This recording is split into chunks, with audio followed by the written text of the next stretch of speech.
또 이번 가을학기 정말 하나님이 주시는 그 은혜를 기대하면서 갔으면 좋겠습니다. 우리 함께 하나님의 말씀 보겠습니다. 잠깐 자리에서 일어나셔서 에베소서 3장 14절로 16절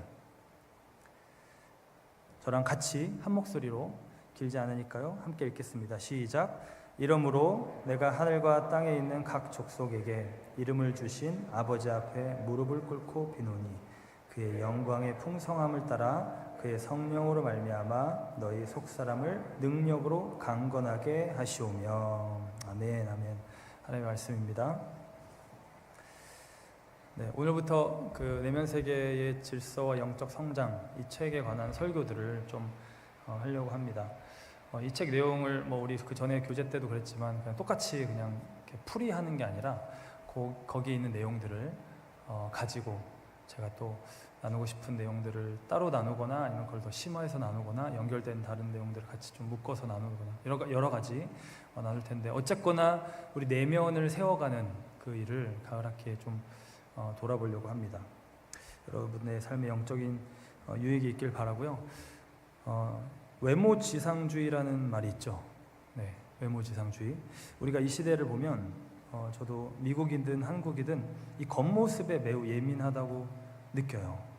네, 남들이 나를 어떻게 볼까? 오늘 내 모습이 좀 괜찮은가? 그래서 사람들이 좋아할 만한 모습이면 뭔가 당당하고, 그렇지 않으면 좀 위축되고, 그죠? 물론 외모를 무시할 수 없습니다. 네, 잘생기고 이쁘고 이런 걸 떠나서, 패션이 트렌디하다 이런 걸 떠나서 그 사람의 풍기는 어떤 인상이나 제스처나 표정이나 여러 가지가 있잖아요. 그 내면의 무언가가 드러나는 그런 부분이 있기 때문에 우리가 무시할 수 없습니다. 그리고 오히려 아까 옷이나 이런 거를 말했지만 수수하거나 자기 일에 너무 열심히여서 막 정돈이 안 된 그런 모습도 오히려 더 좋은 의미를 가질 수도 있겠죠. 그러나 우리가 어떤 사람을 겪을 때 진짜로 겪게 되는 것은 외모가 아니라요, 그 사람의 내면입니다.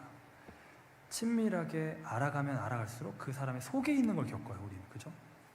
그 사람의 말을 통해 보이는 내면, 행동을 통해 보이는 내면. 아, 성격이 좋아. 아, 인격이 훌륭해. 아, 사람이 참 괜찮아. 아, 정서가 건강해. 대인관계가 원만해. 다 이게 지금 내면에 대한 우리가 흔히 말하는 말이에요. 그죠? 다 내면의 무언가가 바깥으로 나타나는 겁니다. 맞아요.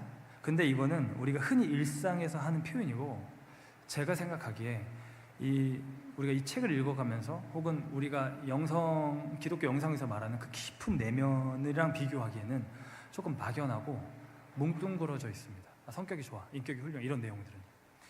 인격이 훌륭한 어떤 사람이 A라는 상황에서는 되게 잘 해왔는데 갑자기 B라는 상황이 되니까 전혀 다른 모습을 나타내는 경우도 있습니다. 그래서 평소엔 괜찮다가 갑자기 돈 이슈가 되니까 그 사람이 확 다른 모습이 나타날 수 있고요. 네. 사람이 너무 좋은데 어떠한 무슨 문제, 정치 얘기만 나오면 갑자기 돌변해요. 아, 내가 사람을 잘못 봤네 라고 생각하겠죠. 잘못 본 걸 수도 있겠지만 어찌 보면 그 전에도 그 사람의 내면이라는 거를 내가 조금 피상적으로 본 거예요. 그 내면이 일상에서 나타나는 그냥 그 모습이 다가 아닌 거예요.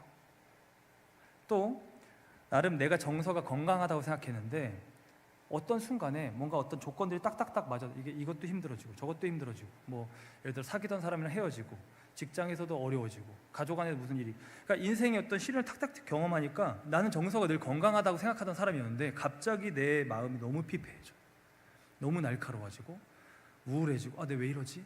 나 이러지 않았는데, 내가 이런 친구들이 있으면 내가 위로해 줬는데 내가 왜 이러지? 나도 몰랐던 내 어떤 무언가가 내 내면에서 막 올라옵니다. 지금 내 상태가 괜찮다고, 지금까지 나쁘지 않았다고 해서 사실 진짜 괜찮았던 것이 아닐 수 있고요. 나의 내면은 사실 우리가 흔히 일상에서 경험하는 것보다 더 깊은 거예요. 그래서 이 내 존재의 바닥까지 닿아 있어요. 나라는 존재가 이 땅에서 살아가는 그 내 신뢰 시스템, 내 목적, 삶의 추구, 이 모든 것이 그 밑에서부터 올라오는데 내 내면 사실 거기까지 닿아 있어요. 그래서 결국은 우리가 누군가를 제대로 경험한다는 것은 엄밀히 말하면요, 그 사람이 뭘 원하는지를 안다는 거예요. 아, 저 사람은 결국 돈이야. 저 사람 결국 성공이야. 이게 심플하게 유치원생 버전으로는 아니지만 되게 복잡하고 시빌라이즈 되어 있지만 고상하지만 결국 그렇게 갈 수도 있고요. 저 사람은 결국 자기 목적을 이루려고 해 라고 알 수 있는 거예요. 그게 성격이 좋아도 내면의 교양이 많아도 정서가 건강하고 풍부해도 그대로 그것을 자기 것을 가지고 할 수 있어요. 그 목적, 자기가 추구하는 바. 그래서 제가 회심에 대해서 설명할 때 회심이 결국 뭐의 변화라고 그랬죠? desire, 원하는 것의 변화를 했어요. 내가 원하는 게 바뀌는 게 진짜 회심이에요. 내가 그냥 더 많이 기독교 교양을 쌓아서 이거 하면 안 돼, 하면 안 돼, 하면 안 돼, 이게 지금 첩첩산중으로 바리케이트만 쳐져 있는 거는 종교화, 그러니까 크리스찬나이즈 되는 거지 사실 회심이 아닌 거예요. 회심은 내 존재 자체에 원하는 것이 바뀌는, 방향이 바뀌어버리는 겁니다. 그죠? 갈라디아서 5장 16절에 너희는 성령을 따라 행하라 그리하면 육체의 욕심을 이루지 아니하리라. 그러니까 성령을 받았기 때문에 우리가 갈라디아서 많이 봤잖아요. 그죠? 성령으로 말미암아, 복음이 성령으로 말미암아 우리는 살아났기 때문에 그 성령을 따라서 행하라. 5장 24절에도 그리스도 예수의 사람들은 그 육체와 함께 그 정욕과 탐심을, 그 디자이어를, sinful desire를, 그 네이처를 십자가에 못 박았다, 처리했다라는 거예요.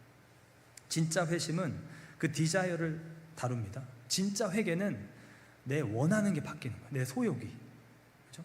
그래서 결국은 내 내면이라고 하는 거는 그 사람이 가지고 있는 이 value system, 가치 체계, 뭘 진짜로 가치 있게 여기는가, 뭘 진짜로 원하는가. 그게 고상하지 않은 것도 있어요. 어쨌거나 내 자신을 딱 열어봤을 때 이 가치 체계가 그 핵심에 있고요. 뭘 진짜 원하는지 그것을 따라 살아가게 돼 있어요. 적당히 세상을 즐기면서 사는 크리스찬이 되길 원하는지, 종교는 포기 못하겠어, 천국은 포기 못하겠어, 너무 그동안 귀에 못이 박히도록 엄마 아빠한테 들어서 이건 포기 못하겠어. 그렇지만 내가 원하는 건 사실 그건 아니야. 그럼 이것도 붙잡고 다른 무언가 내가 원하는 것도 같이 붙잡고 이런 삶을 살기 원하는 건지, 아니면 진짜로 내가 한번 사는 인생 주님을 따르기를 원하는지, 그런 주님이 자신에게 소명과도 같이 주신 무언가, 그거를 정말 가장 귀하게 여기면서 그 내가 말로 고백하는, 나 하나님이 정말 내 삶에 I put God first 라고 말을 하지만 그 진짜 가치 체계에 대해서 내가 얼마나 신실하고 얼마나 진정성 있고 얼마나 진짜로 헌신하는가, 그게 그 사람의 내면이에요. 그게 뭘 진짜 원하는가. 이걸 원해요. 그러니까 우리가 가끔 이제 제가 이성교제 상담을 하거나 예전에도 이렇게 결혼을 하겠다고 찾아오면 제가 목사다 보니까 막 얘기해. 저도 교회 다니고요. 저도 제 인생에 제일 중요한 건 하나님입니다. 근데 그러고 나 결혼해서 한 3년, 2년, 3년 뭐 그렇게까지 갈 것도 없이 1년만 해도 박 터지게 싸웁니다. 네. 근데 그 얘기들을 들어보면 이렇게 보면요, 그냥 그 말의 그 안의 내용이 사실 핵심인 거예요. 내 인생에 중요한 건 하나님이에요 라고 말을 하지만 그게 얼마나 진정성 있고 얼마나 신실하고 얼마나 진짠가, 얼마나 이런 상황에도 그런가, 저런 상황에도 그런가, 그거를 채워나가는 거예요. 그죠? 우리 신앙생활을. 그러니까 이런 가치를 가지고 얼마나 사력 있게 생각하고 얼마나 다른 이들을 이해하며 내 자신의 어떤 감정, otherwise 다른 감정이 이거를 안 하고 싶은 그런 것이 솟구칠 때 이 가치 체계를 내가 얼마나 유지하고자 나를 얼마나 다스리는가, 나를 얼마나 꺾고 여기에 이걸 시인하는가, 그 사람이 결국 그 모습입니다. 그게 내면의 모습, 격, 다 그 모습이 결국 그가 얼마나 하나님께 중요하게 여기시는 그 가치에 부합하면 신실한가, 교회에서 말하자면. 그러니까 서로 사랑하라고 말씀하시면 그게 새 계명이죠. 알죠. 나 이렇게 해보고 있습니다 라고 말할 때 얼마나 네. To what extent 이런 상황에도 할 수 있어요? 이렇게 돼도 할 수 있어요? 이거를 이제 나도 보고 다른 사람도 보는 거예요. 그죠? 삶 속에서 예수를 따르라고 하시면 네 따르겠습니다 하는데 그 부르심에 얼마나 그냥 한번 이렇게 필 받아서 으악 해가지고 올라오는 감정이 아니라, 그 감정 되게 필요합니다. 중요합니다. 그 감정을 폄하하는 건 아니고 굉장히 중요한데 그것만 가지고 그냥 끝나버리는 게 아니라 그 이후에 그러기 싫은 상황에도, 그럴 수 없어 보이는 상황에도 얼마나 신실한가, 그 가치에 대해서, 내가 원한다고 말하는 그것에 대해서 얼마나 그 생각이 그 가치를 내 삶에 적용하는 데 있어서 디테일하고 사력 있게 잡혀 있으면 얼마나 진심입니까. 그냥 대충 그냥 그냥 이럴 때만 하지. 이런 상황은 잘 생각 안 해. 연결이 안 돼. 그게 아니라 내 삶의 아주 구체적인 삶의 모습에서도 이 내가 믿는다고 하는 이 가치 체계가 어떻게 들어와서 어떻게, 이게 그 사람의 어떤 총체예요. 그죠? 네, 그 사람의 모습이에요. 이런 가치 체계가 우리가 흔히 요즘 쓰는 말로 세계관과도 밀접하게 관련이 있고요. 이 세계관은 가치 체계의 일종의 내부 질서입니다. 네. 여러분 혹시 찰스 테일러라는 철학자 아세요? 네, 사회 철학자. 네, 찰스 테일러가 그 하버드 대학교 마이클 샌델의 스승입니다. 네. What is justice? Justice, 그 정의가 무엇인가 썼던. 근데 그 찰스 테일러의 대표적인 책 중에 그 세속 사회라는 게 있어요. 세속 시대, A Secular Age. 그 책이 굉장히 많은 사람들의 영향을 줬어요. 네, 나오죠? 두꺼운 책이라서 다 읽기 힘든데 저도 대학원 때 한 2번 도전했다가 실패했는데요. 다 못 읽었는데 이번에 설교 쓰면 다시 한번 한국어 버전을 좀 읽어봐야겠다. 영어 버전 너무 힘들어가지고. 근데 이 책 추천합니다. 저는 개인적으로 유물론적인 이 그 세속 사회, 과학주의가 강한 이 사회 가운데 신앙의 의미를 어떻게 봐야 되는가. 이 책은 신앙적인 책이 아니에요. 전혀. 본인은 크리스찬이지만 신앙적인 책이 아닙니다. 이 책과 더불어서 그 레슬리 뉴비긴의 다원주의 사회 속에서의 복음, The Gospel in the Pluralistic Society라는 책이 있는데 그건 신앙서적인데요. IVP 클래식에 나온 책인데 그 책도 어떻게 보면 좀 비슷한데요. 그 책도 굉장히 도움이 됐고, 현대 사회 안에서 이 세속 사회 안에서 이 복음의 의미, 신앙의 의미를 어떻게 찾아가야 되는가, 이 내면의 가치가 무엇인가, 이 value가 무엇인가. 네. 근데 아무튼 그 책에 보면 인간이 자기를 규정하는데 가치를 가지고 규정한다고 말해요. 시대 정신과 가치 안에 담겨 있는 어떤 내러티브를 통해서. 그러니까 우리가 어떤 이야기, 뭐 전래동화든 어떤 얘기를 해줄 때 다 그 안에 어떤 메시지가 있잖아요, 그죠? 마냥 디스크립티브한 게 아니라 프리스크립티브하잖아요, 그죠? 이렇게 해야 된다, 뭐 도와야 된다, 착한 일을 해야 된다, 이런 메시지가 들어가 있잖아요, 그죠? 그 내러티브가 그 다 시대의 산물이기 때문에 시대와 그 가치가 돼 있는 그 안에서 자기를 규정하는 거예요. 나라는 존재의 삶의 목적을 찾고요, 내가 어떤 삶을 살아야겠구나 생각하는 거예요. 그러니까 그거를 내 걸로 내면화 시키면서 내 삶의 목적을 찾아간다. 그러니까 그 사람의 내면 세계는 그 가치로 물들어 있는 거예요. 그게 막 벽지처럼 다 붙어 있어요. 기둥도, 벽화도 뭐 다 그 시대의 무언가 가치 체계가 내 안에 이야기, 스토리처럼 들어와서 그 내러티브, 서사를 가지고 만들었어요. 현대문화 이런 게 가득합니다. 우리도 보면 어떤 가치를 통해서 내 삶을 규정하고 내 존재성을 찾아요. 아 그래? 의미 있었어. 내 삶이든 내 그 모먼트든 그 사람의 삶이든 의미 있었어. 한 사람이 모두를 위해서 희생하는 거는 낭비가 아니야. 이 가치 대단한 일이야. 타노스를 이기기 위해서 자기 자신을 버린 아이언맨은 우리 마음속에 영원히 있을 거야. 보셨죠 다들? 네. 나도 아이언맨처럼 될. 갑자기 이게 무슨 얘기인가 이런 생각이 눈을 뜨시는 것 같아서. 가장 시대의 그 트렌드에 예민하다고 할 수 있는 이 영화 산업, 이 미디어, 그 중에 마블 하면 사실 대중이잖아요, 그죠? 어떤 특정 사람들을 위한 다큐가 아니잖아요. 흥행 미디어인 이 마블 영화에서 그간 쌓아올린 대서사의 정점에서 벌어졌던 일이 뭐예요? 이거예요. 그잖아요. 거기에 나타난 그거는 아무렇게나 정하는 게 아닌 거예요. 핵심 메시지예요. 서사예요. 모든 이들을 살리기 위한 아이언맨의 죽음. 그 다음번에는 그 아이언맨이 붙어 있잖아요, 벽에. 죽은 아이언맨, 그죠?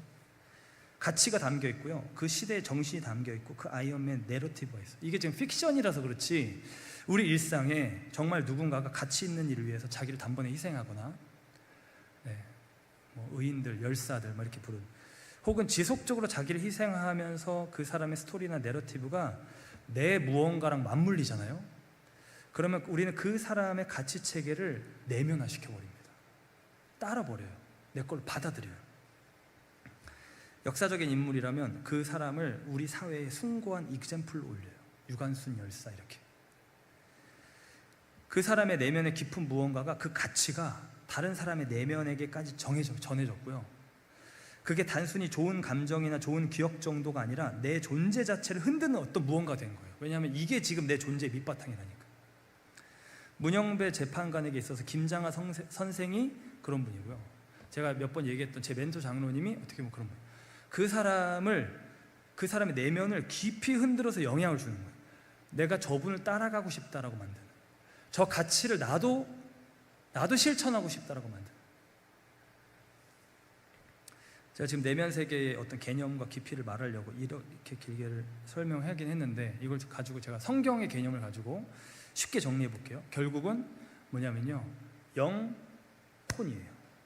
영혼. 이 영은 우리 사람의 가장 깊은 속사람이라고 할 수 있고, 이 영은 뭐와 관련이 있느냐, 영성가들이 뭐라고 말하면 갈망과 관련이 있다고 말해요. 갈망과.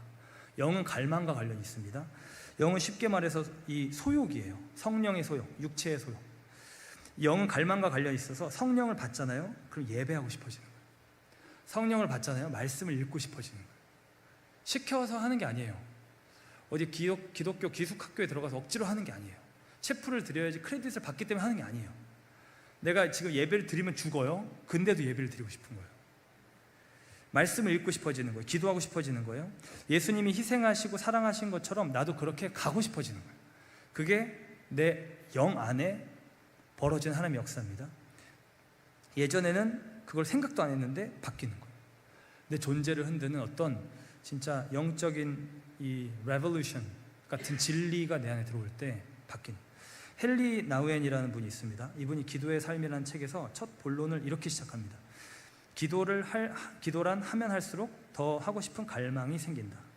기도의 삶을 살면 하나님과 단둘이 더 많은 시간을 보내고 싶은 갈망이 점점 커진다. 이어서 말하기를, 하나님께 대한 갈망이야말로 다른 모든 갈망의 길잡이가 되어야 한다. 그렇지 않으면 우리의 몸과 마음과 가슴과 영혼은 피차 적이 되며 우리 내면의 생활은 혼돈에 빠져 결국 절망과 자멸에 이르고 만다. 신앙 훈련이란, 이 마지막 것도 적었나요 제가? 네. 갈망을 몽땅 뿌리 뽑는 길이 아니라 갈망길이 피차 섬기고 함께 하나님을 섬기도록 질서를 잡아주는 일이다. 그러니까 이게 지금 기도가요, 갈망에 대한 거라는 거예요.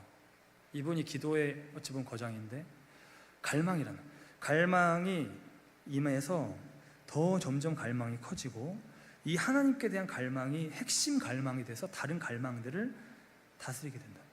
이 영적인 일이라는 거예요. 고린도전서 2장 12절에 우리가 세상의 영을 받지 아니하고 오직 하나님께로부터 온 영을 받았으니, 다른 갈망을 일으키는 세상의 영, 세상에도 영이 있다는 거예요. 세상의 영을 받지 아니하고 하나님께로부터 온 영을 받았으니 이는 우리로 하여금 하나님께서 은혜를 주신 것을 알게 하려 하십니다. 세상을 갈망하는 세상의 영 아니고요, 하나님께로부터 온 영, 곧 성령입니다. 이 영은 하나님께로 계속해서 나아가고 싶어지게 만드는 거예요. 세상과 호흡하면서, 그러기로 결정하면서 계속 세상의 무언가를 갈망하고 쫓아가면 성령을 경험하기는 어려운 거예요. 한 갈망이에요, 사람은. 이 두 마음을 품기 어려운 거예요. 왔다 갔다 왔다 갔다. 두 마음을 품으면 일로 한 발짝 갔다가 일로 한 발짝 가면요, 계속 그 자리에 있는 거예요. 그냥, 그죠? 가질 못하는 거예요.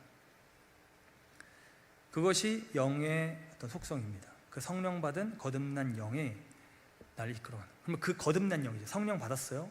이 영에 이 영에 붙어서 그 성령의 인도함을 따라가기로 결정하는 나의 혼, 내 결정, 내 의지, 이 말씀의 다스림을 받기로 하는 그 나의 결단. 이게 어려운 상황이어도 내 생각과 달라도 신실하게 이걸 가기로 결정하는, 얘가 따로 놀는 게 아니라 같이. 이 성령 없이 내가 혼자 좋은 사람 되는 게 한계가 있는 겁니다. 내가 할 수 있는 것은 할 수 있지만 그걸 넘어서는 유혹이나 어려움이 오면 무너지는 거예요. 아까 말한 대로 정서가 건강한 사람이, 성격이 좋은 사람이 갑자기 팍 터져버려요. 근데 또 성령 받은 영이 있어도 회심을 제대로 했다고 해도 이 영적인 공급이 없어서 내가 이 영을 먹여야 되는데 안 먹여요. 세상을 향해서 계속 나아가요. 혹은 순간 미혹돼서 인도함을 놓쳐요. 세상을 기웃하면서 이 젖붙임이 시들해지면 무너지는 거예요. 이 내면의 가치가 말로는 나 하나님 쫓을래요 하지만 사실은 그러지 있지 못함. 그 안에 내용을 열어보면 없어요. 너무 약한 거예요. 이 지속적이고 신실한 헌신, 그것을 통해서 이 영, 하나님의 영으로부터 받는 이 은혜로 이 생명으로 계속해서 내 영을 주님의 성령으로 충만하게 해나가는 결정들을 해나가면서 이 내 내면의 이 가치가, 이 정말 내가 원한다는 그 거룩한 디자이어가 계속해서 커져가고 그것으로 인해 내 삶이 채워가는 거, 그게 내면 세계 질서입니다. 육은 혼의 다스림을 받아야 되고요, 혼은 영의 다스림을 받아야 돼요. 내 육체가 원하는 대로 그냥 해버리면, 그런 분들 다 어디 있습니까? 다 모여 있어요. 그분들, 내가 육체 원하는 대로 막 그냥 다 사셨던 분들, 다 감옥에 철창 뒤에 모여 계세요. 그죠? 내 정신이 원하는 대로, 내 영을 쫓지 않고 내 생각만 원하는 대로 했던 그런 사람들 역시 온전치 못합니다.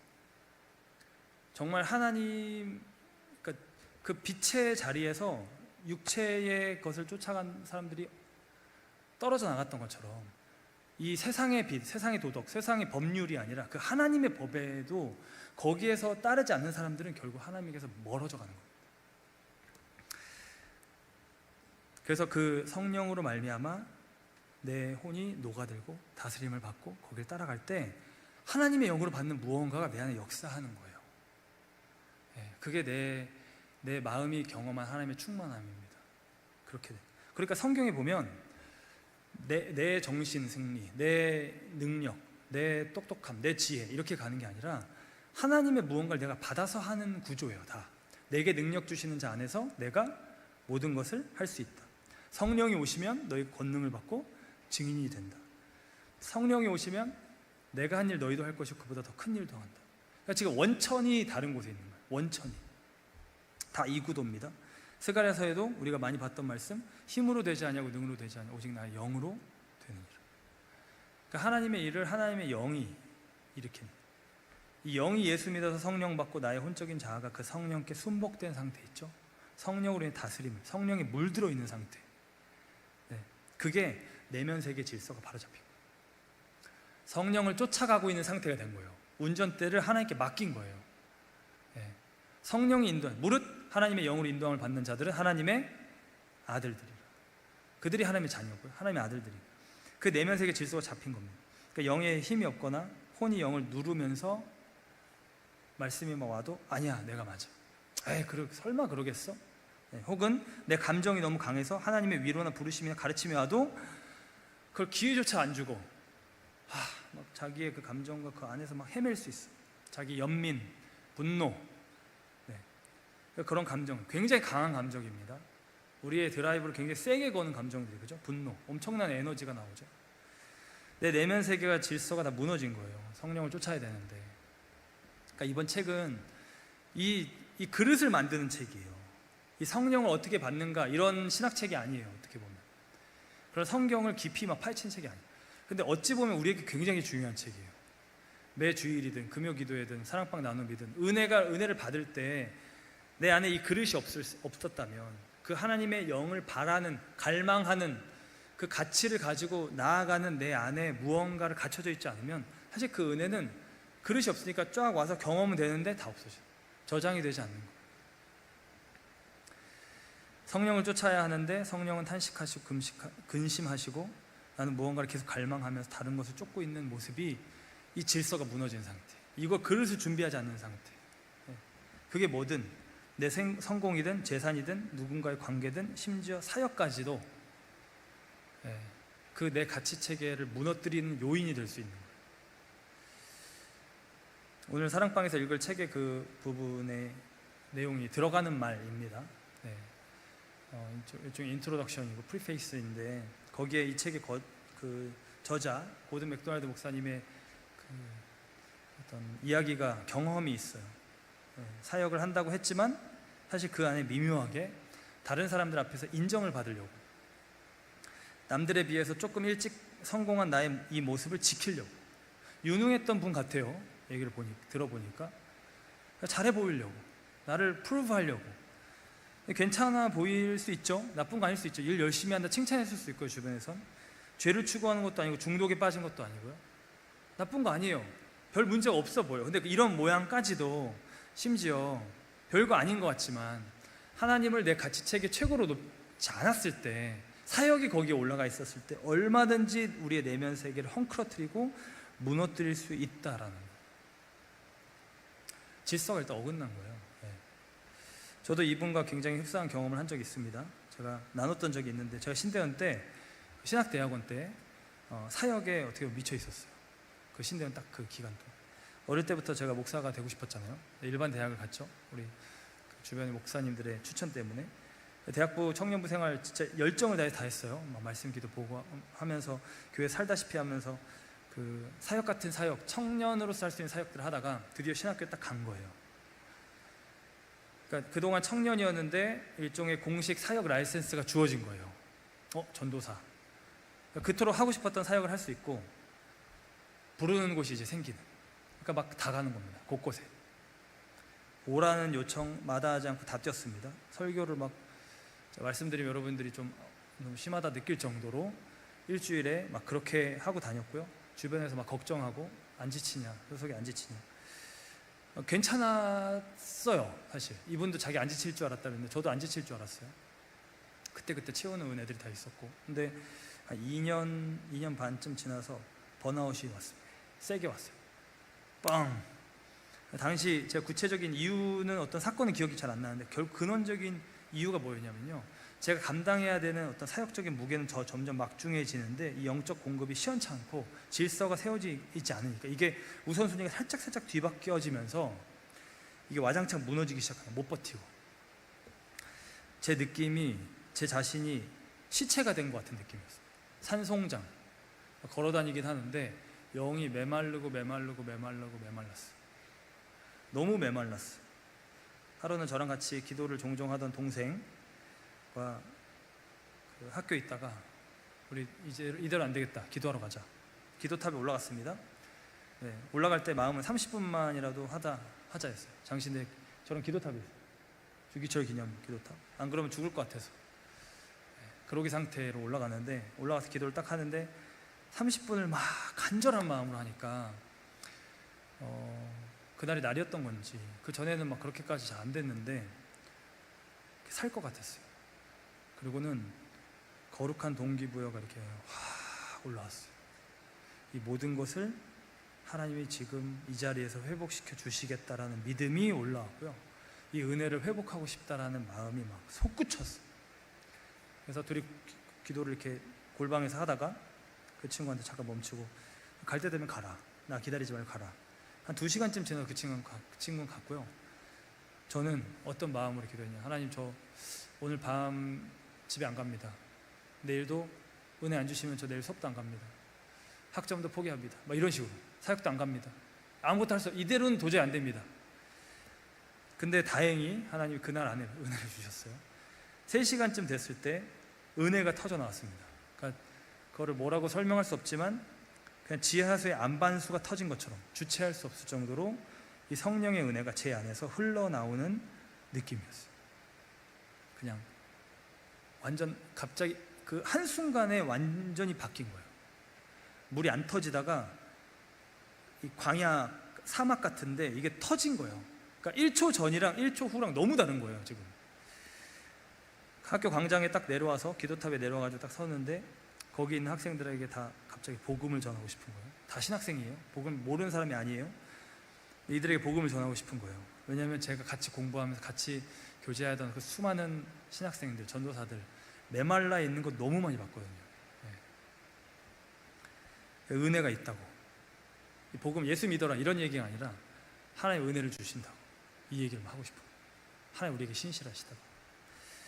겉으로는 여러 일들을 열심히 하지만 이 속사람이 강건하게 세워져 있지 않으면 그 사역의 한복판에 있어도 무너지는 거예요. 그냥 이거는 어쩔 수 없어요. 이거는 거의 중력의 법칙을 거스르는 거랑 똑같아요. 내가 점프력이 높다고 중력을 안 믿거나 이러지 않잖아요. 그죠? 그러니까 내가 뭐 좀 약간 영적으로 좀 먼저 한다고 한 가닥 한다고 기도 안 하고 내 질서가 무너져 있어 난 괜찮아 이런 거는 무모한 거예요. 사실 일이 힘들어서 스트레스로 무너지고 감정이 무너지고 부정적이거나 암울한 생각이 들어오고, 그런 생각이 들어올 때 그게 그냥 스쳐 지나가는 게 아니라 더 잘 아멘이 돼버리고. 그러니까 이런 상황들, 지금 내면에 빨간불이 들어오고 있는 겁니다. 이 내면에 하나님께서 말씀하시는 이 생수의 근원이 너희 안에서 마르지 않는다, 내가 주는 물을 마시는 자는 목마르지 않는다 하시는 그 말씀, 예수님 믿고 있다고 하는데 내 안에 그 물이 없어요. 내 안에 그 생수가 없어요. 그 은혜 강이 없어요. 그럼 지금 뭔가가 질서가 무너진 거예요. 뭔가 막힌 거예요. 그 은혜가 없다면 여러분 무엇으로 우리의 영혼이 기쁘겠습니까?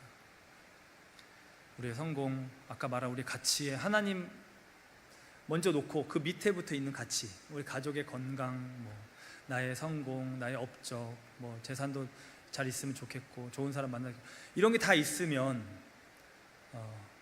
기쁠까요? 물론 기쁘겠죠. 그거 자체로는 기쁩니다. 네. 그렇지만 그 하나님이 우리를 만들어 놓은 그 질서상 내 내면에 뻥 뚫린 그 마음은 채워지지 않아요. 네. 하나님으로만 채워집니다. 파스칼이 말한 거죠. 성공한 우리 많은 분들, 아메리칸 드림을 이룬 많은 어른분들이 하는 얘기가 그 고백이에요. 결국 하나님이더라. 결국 하나님이더라. 그 하나님과 온전한 관계 안에서 하나님이 주신 이 축복들이 진짜 그때 더 축복이 돼요. 이거 다 얻고 하나님 없어졌을 때 그게 그렇게 되지 않더라. 주님이 우리의 기쁨의 근원이고 생명의 근원이신데 우리가 무엇으로 살아갈 수 있겠습니까? 시편 16편 2절과 11절에 이렇게 되어 있어요. 나는 여호와께 아뢰되 주는 나의 주님이시오니 주밖에는 나의 복이 없다 하였나이다. 주께서 생명의 길을 내게 보이시리니 주의 앞에는 충만한 기쁨이 있고 주의 오른쪽에는 영원한 즐거움이 있나이다. 우리 내면을 세울 때, 모든 지킬 만한 것보다 우리 마음을 지킬 때 거기서 생명이 터져나와요. 그 마음이, 우리 중심이 주님을 찾고 주님을 만나고 주님을 경험하고 주님과 연결될 때 우리는 생명을 경험해요. 진짜 기쁨을 경험해요. 그 내면을 세울 때 우리는 절망에 빠지지 않습니다. 그리고 어떠한 어려움이 와도 주님을 봅니다. 나는 오히려 하나 인간이구나. 그리고 하나님은 진짜 하나님이시구나. 라는 그 벅찬 깨달음을 경험하게 돼요. 그 내면이 잡혀 있을 때.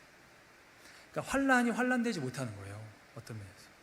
그게 하나님의 사람들이 성경에서 경험했던 거죠. 그렇죠? 환란을 다 경험했어요. 환란이 없었던 사람 없어요. 근데 환란을 다 경험했는데 그 내면이 하나님으로 말미암아 세워져 있으니까 그 환란이 오히려 전화위복이 되고요. 환란이 하나님을 알아가는 계기가 되고요. 환란이 그 사람이 성숙해져가는 길, 페일이 아닌 거예요. 오히려 그게 그 사람들을 일으키는 도구가 되는 거예요. 그러니까 그렇게 주님을 바라보는, 그 폭풍 속에서 주님을 바라보는 그것은 그 내면이 잡혀있는, 내면이 질서가 세워져 있는 사람들이 할 수 있는 특권입니다. 사랑하는 여러분, 여러분의 내면은 어떠십니까? 여러분의 내면에 그 질서가 잘 잡힌 증상들이, 심텀들이 나타납니까? 아니면 무너졌다라는 심텀들이 나타납니까? 경고등이 나타납니까? 아니면 괜찮다라는 사인이 옵니까? 이번 가을 학기 우리 이 책을 읽어가면서 거기서 나오는 여러 이야기들이 있습니다. 그 주제들이 있습니다. 그거를 우리의 내면 안으로 가지고 들어와서 꼭 거기 있는 걸 다 똑같이 따라한다 이런 개념이 아니라 이걸로 말미암아 내 내면이 온전히 세워지는 그 목적을, 하나님 우리에게 이 일들을 행하시는 이 목적을 놓치지 않고 받아 누리는 여러분이 되기를 예수님의 이름으로 축복합니다. 함께 기도하겠습니다.